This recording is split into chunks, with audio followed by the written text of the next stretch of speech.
धर्मारा जन सेवा समिति के तत्वाधान में नेत्र ज्योति वार्षिक सम्मान समारोह का आयोजन ग्राम भट्टा स्थित उदय गार्डन में किया गया।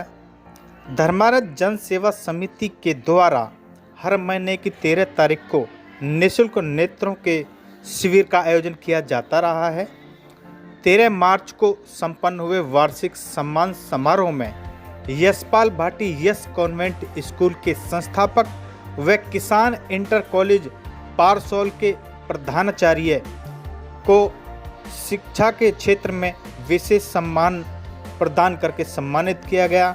इनके साथ में संजय गर्ग रतन मेडिकल स्टोर ग्रेटर नोएडा को समाज सेवा के क्षेत्र में, मेजर छोकर और जवाहर सिंह नेताजी को भी समाज सेवा के क्षेत्र में विशेष सम्मान प्रदान करके सम्मानित किया गया।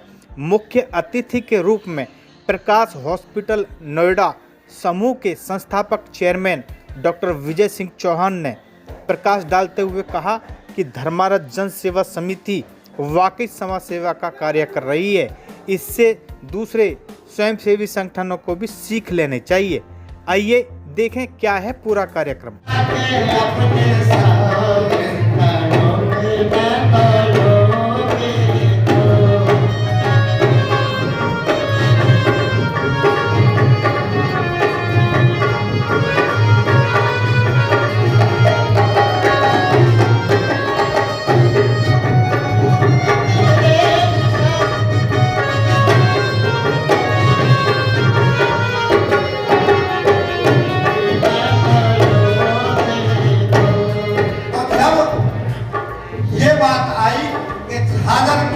गाजर खाऊंगी और धनखोर कुश्ती देखूंगी और जेवर भी छठ के मेले में तुम्हारे लगे और छठ के मेले की बात यहीं से आती।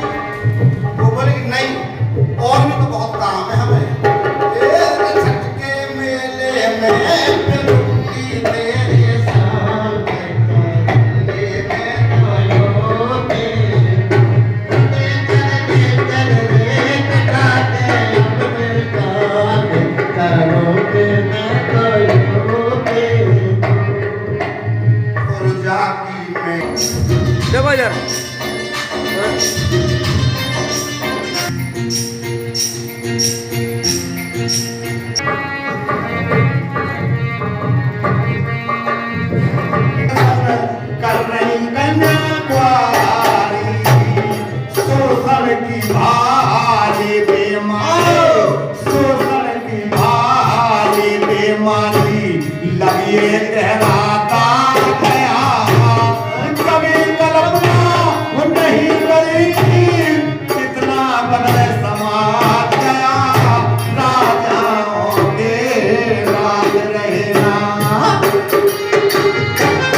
ह्यूमन बीइंग्स अपने कर्मों से ही बनता है और मानव से भगवान हमको हमारे कर्म ही बनाते हैं।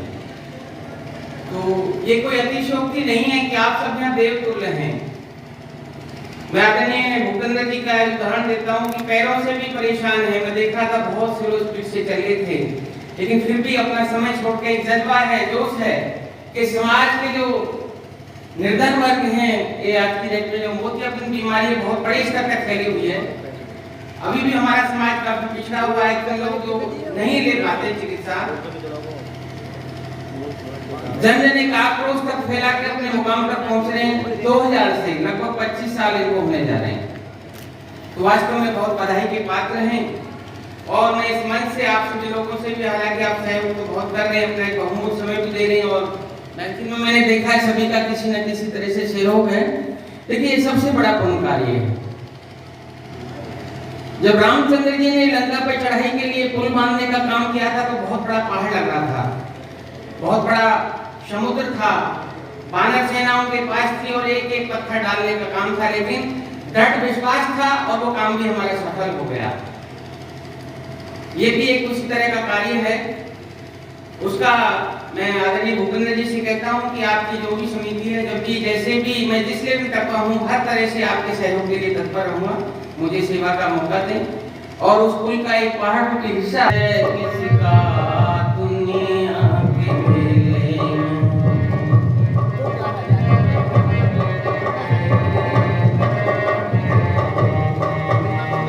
कभी नहीं सोचा तूने बैठ के अकेले में, कौन तेरा तू है किसका दुनिया के मेले।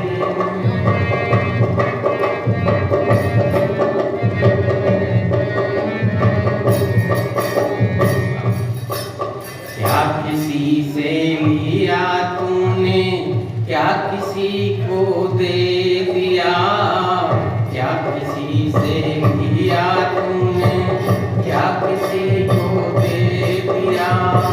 जीवन ही समाप्त किया इसी दे दे में। कभी नहीं सोचा तूने बैठ के अकेले में, कौन तेरा तू है किसका दुनिया के मेले। सुख दुख हानि लाभ शोक हर्ष जीत हार, सुख दुख हानि लाभ शोक हर्ष जीत हार, यही दो उपलब्धियां हैं जगत के झमेले में। यही दो उपलब्धियां हैं जगत के झमेले में। जीवन का उद्देश्य यदि प्रेमी नहीं जाना तू, जीवन का उद्देश्य यदि प्रेमी नहीं जाना तू, हीरा जन्म लुटा दिया तूने फूटी कौड़ी धेरे में। कभी नहीं सोचा तूने में, कौन तेरा तू है किसका दुनिया के मेले।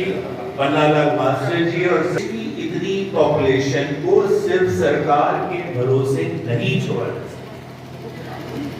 आपको जान के बड़ा अच्छा लगेगा कि हेल्थ केयर 80% प्राइवेट ओन्ड है या प्राइवेट प्रोवाइड करते हैं, एटलीस्ट 80%। सिमिलरली इतने बड़े देश की जो आबादी है उसके लिए भी बहुत कॉलेजेस चाहिए, बहुत स्कूल चाहिए। मैं थोड़ा सा बताना चाहूँगा, जब मैं 86 में नोएडा आया, मैं फर्स्ट ऑर्थोपेडिक सर्जन था, बोन स्पेशलिस्ट। तो मैंने, क्योंकि हम सब आपका परिवार बहुत शिक्षित है, मैं बता दूँ, डॉक्टर तो जो कम थे पर कोई क्वालिफाइड नर्स नहीं थी, कोई क्वालिफाइड फिजियोथेरेपिस्ट नहीं था, कोई प्रॉपर्ली क्वालिफाइड इवेंट टेक्नीशियंस नहीं थे, ऐसे टेक्नीशियन लैब टेक्नीशियन। तो मैंने तभी सोचा था कि मैं डॉक्टरी तो एक अलग चीज है, पर हॉस्पिटल लगे मैं तरीके के भी कॉलेज खोलूंगा जहाँ मैं नर्सेज के कोर्सेज लाऊंगा, फिजियोथेरेपी के कोर्सेज लाऊंगा।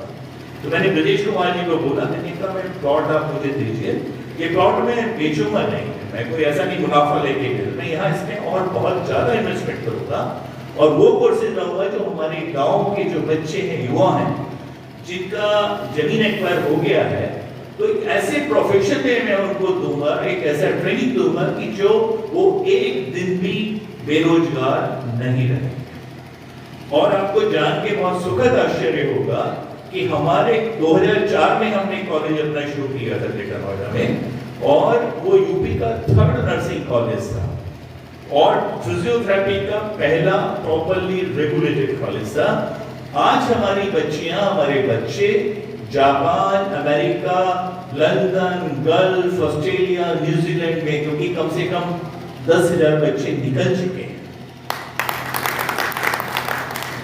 तो उसी कड़ी तो मैं जो कहना चाहूंगा कि हम सब यहाँ बैठे हैं, आबादी बढ़ रही है, हम 150 करोड़ बोलते हैं, मुझे लगता है कहीं ना कहीं और ज्यादा है।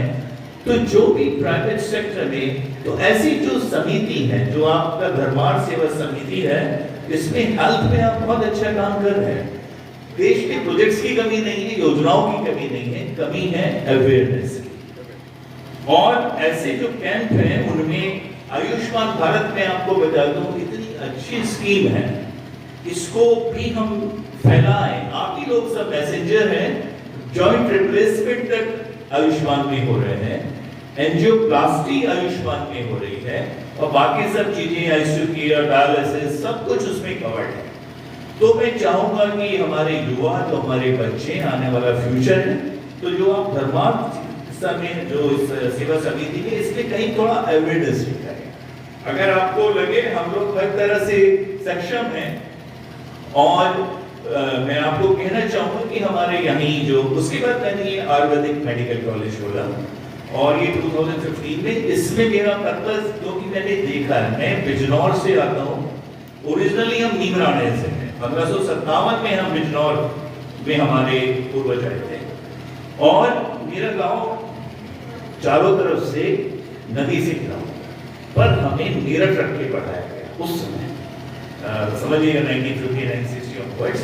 तो आज पूरी फैमिली, हमारी फैमिली में आईएएस, आईपीएस बाहर है। तो एजुकेशन एक ऐसा टूल है जो पूरा परिप्रेक्ष्य बदल सकती है, पूरी लिमिटेशंस खत्म कर सकती है। तो उसमें भी इसीलिए हम निकल, हमारे कॉलेज के शायद 3-4 बैचेस निकल चुके हैं, और वो बच्चे बहुत अच्छा कर रहे हैं। तो ये इस क्षेत्र के लिए, जब मैं 2009 में आपने जिक्र किया, जब मैं घूमा, मैंने देखा इधर कोई कॉलेज ही नहीं है, गर्ल्स का कॉलेज नहीं है। तो मेरा जो अगला प्रोजेक्ट होगा, वहीं पे लैंड है मेरे पास में, मैं एक गर्ल्स डिग्री कॉलेज खोलूंगा, एक नर्सिंग कॉलेज खोलूंगा, और एक जो पैरामेडिकल कॉलेज है, क्योंकि इतनी जरूरत है, इतनी बड़ी पॉपुलेशन, दुनिया भर में एल्डरली पॉपुलेशन बढ़ रही है, फैमिली छोटी हो गई है, बच्चे उतनी देखभाल नहीं कर पा रहे, ये कड़वा सच है, क्योंकि वो अपने उसे हैं। तो हमें बहुत ओल्ड केयर के लिए बहुत लोग चाहिए। दूसरा मैं ये कहना चाहूंगा, हमारे पास इस कॉलेज में करीब, और नोएडा, ग्रेटर नोएडा में भी करीब हमारे पास 150 से 200 लोगों के लिए एयर कंडीशन सेमिनार हॉल है। आपको कभी भी कोई मीटिंग, कोई अवेयरनेस है, या कोई भी शिक्षा से रिलेटेड, समाज सेवा से रिलेटेड, या किसी भी चीज से आपको जो लगे एक सोशल कॉज है, तो वो आपके लिए हमेशा उपलब्ध रहेगा। बस एक बार एडवांस में हमें बता दीजिएगा, यहाँ से हार्डली है, और it is centrally, it is air condition. तो जून हो, मई हो, कोई महीना हो, आपके लिए मैं, आपने मुझे अब बुलाया, इतना मुझे सम्मान दिया, और मैं आप ही का पार्ट हूँ। मैं तो अपने को कभी, मैंने ये मेरी कर्म भूमि रही है, या 39 साल से मैं नोएडा, ग्रेटर नोएडा यहाँ पे हूँ, तो वहाँ पे आप, बल्कि हमें पूरे आभारी हूँ, और भविष्य में भगवान आपको बनाएगा, और ऐसी सहायता करते रहे। धन्यवाद।